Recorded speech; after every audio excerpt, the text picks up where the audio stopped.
હાલ ગુજરાતભરની અંદર જિગ્નેશ મેવાણીની પટ્ટા ઉતારવા વાળી વાતને લઈને ચર્ચાઓ થઈ રહી છે। ઘણા લોકો જિગ્નેશ મેવાણીનો વિરોધ કરી રહ્યા છે, ત્યારે ઘણા લોકો એમનું સમર્થન કરી રહ્યા છે અને આમ આદમી પાર્ટી હાલ ગુજરાતની અંદર ઠેક ઠેકાણે ગુજરાત જોડો જનસભા યોજી રહી છે। ત્યારે આમ આદમી પાર્ટીની આ ગુજરાત જોડો જનસભા સંતરામપુર ખાતે યોજાઈ હતી, જ્યાં બ્રિજરાજ સોલંકીએ પણ આ પટ્ટા ઉતારવાની વાતને લઈને પોતાનું મંતવ્ય રજૂ કર્યું હતું। બ્રિજરાજ સોલંકીએ જિગ્નેશ મેવાણીની વાતનું સમર્થન કર્યું છે કે વિરોધ કર્યો છે, બધી જ વિગતો મેળવ્યા અહેવાલમાં। જય હિન્દ, BSI TV ન્યૂઝ પર આપની સાથે હું છું નિધિ ગઢવી। જિગ્નેશ મેવાણીની પોલીસને પટ્ટા ઉતરાવી દેવાની વાત અને પાછળ પડીશ તો છોતરા કાઢી નાખવાની જે વાત હતી તેને લઈને હવે ગુજરાતભરમાં વિરોધનો વંટોળ પણ ઉઠ્યો છે અને જિગ્નેશ મેવાણીના જે સમર્થકો છે એમના સમર્થનમાં આવ્યા છે। આપણે ગઈકાલે જોયું હતું કે જિગ્નેશ મેવાણીએ હર્ષ સંઘવી પર પણ એ આક્ષેપ કર્યા હતા કે ભૂતકાળમાં હર્ષ સંઘવીએ પણ એક પોલીસ અધિકારી પર લાફા ઝીક્યા હતા। ત્યારે જિગ્નેશ મેવાણીનું આ જે નિવેદન છે તેને લઈને વિરોધ અને સમર્થનની વચ્ચે જ્યારે આમ આદમી પાર્ટીની સંતરામપુરમાં ગુજરાત જોડો જનસભા યોજાઈ હતી, ત્યાં આમ આદમી પાર્ટીના યુવા નેતા બ્રિજરાજ સોલંકીએ આ બાબતને લઈને પોતાનું મંતવ્ય જાહેર મંચ પરથી રજૂ કર્યું હતું।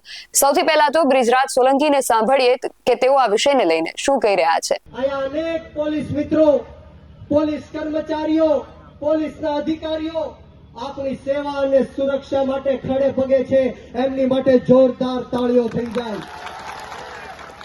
પરંતુ હાલમાં જ દેશી દારૂને લઈને, ડ્રગ્સને લઈને, પોલીસ પરિવારના વિરોધને લઈને જે મીડિયાની અંદર ચાલી રહ્યું છે, ત્યારે હું 100% એવું માનું છું કે આ ભ્રષ્ટાચારી ભારતીય જનતા પાર્ટીની રહેમ નજરથી ગુજરાતના 33 જિલ્લાઓમાં, તમામે તમામ તાલુકાઓમાં, ગામોમાં દેશી દારૂના અડ્ડાઓ ચાલી રહ્યા છે, ડ્રગ્સના અડ્ડાઓ ચાલી રહ્યા છે અને આના કારણે આ ગુજરાતના હજારો કરોડો યુવાનો દિવસે ને દિવસે બરબાદ થઈ રહ્યા છે।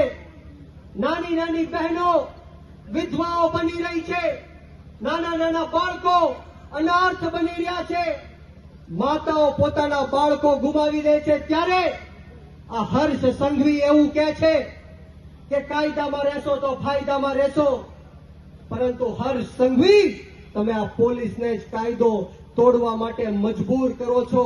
આ ગુજરાતની જનતા જડબા તોડ જવાબ તમને દેવાની છે। હું એક વાર નહીં 1000 વાર કહીશ કે જે પણ પોલીસના અધિકારીઓ દેશી દારૂ અડ્ડા ચલાવવા માટે બુટલેગરોને પ્રોત્સાહન આપશે, દેશી ડ્રગ્સના અડ્ડાઓ ચલાવવા માટે આ માફિયાઓને આગળ કરશે, એ અધિકારીઓના એક વાર નહીં 1000 વાર બક્કલ અને પટ્ટા અમે ગુજરાતની જનતા ઉતારીશું। અને આ ભ્રષ્ટ અધિકારીઓ નહીં, પરંતુ હર્ષ સંઘવી જો અધિકારીઓને તમે છાવરવાનું કામ કરશો, તમે આ બુટલેગરોને છાવરવાનું કામ કરશો, તો આ ગુજરાતની જનતા અધિકારીઓની સાથે સાથે હર્ષ સંઘવીના પણ બક્કલ અને પટ્ટા ઉતરાવી દેવાનું કામ કરશે। યાદ રાખજો, આપણો ભારત દેશ સંવિધાનથી ચાલવા વાળો દેશ છે। આપણે કોઈનાથી ડરવાની કે ગભરાવાની જરૂર નથી।